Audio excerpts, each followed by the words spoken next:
Federal government has announced its next steps to get the Trans Mountain pipeline expansion built. The National Energy Board now has fewer than 6 months to redo its environmental review. The previously approved project was scrapped last month after a court ruled there wasn't enough consultation with Indigenous people or consideration for the environment.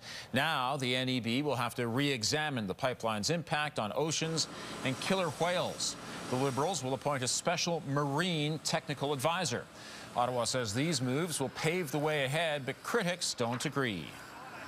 What the Liberals announced today proves how little they care about getting energy projects built in Canada, and their announcement provides no certainty whatsoever. The Oceans Protection Plan, as well as the work that Minister Wilkinson's department has been doing on the protection of the on the killer whales and the expertise that exists within the NEB, that they will be able to complete this work within the prescribed 22 weeks.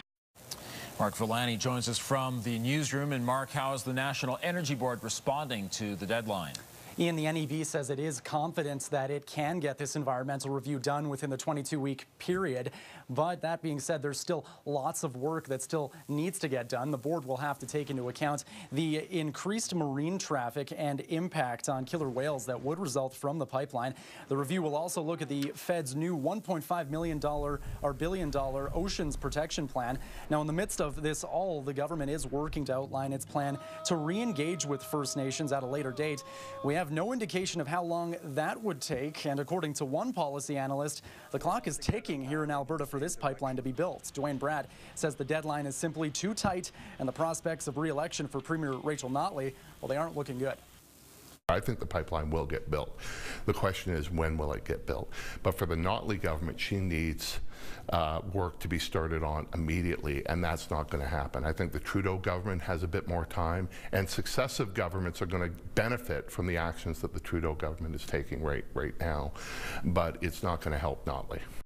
Now, Notley has called on the feds to appeal the court ruling against Trans Mountain, but at this point, it won't prejudge any National Energy Board review. Now, the ultimate hope for this all is for the Liberals is to get this pipeline built, especially after they did purchase it from Kinder Morgan for $4.5 billion. And Ian, they do hope to eventually sell it off to that private sector. Thanks very much, Mark.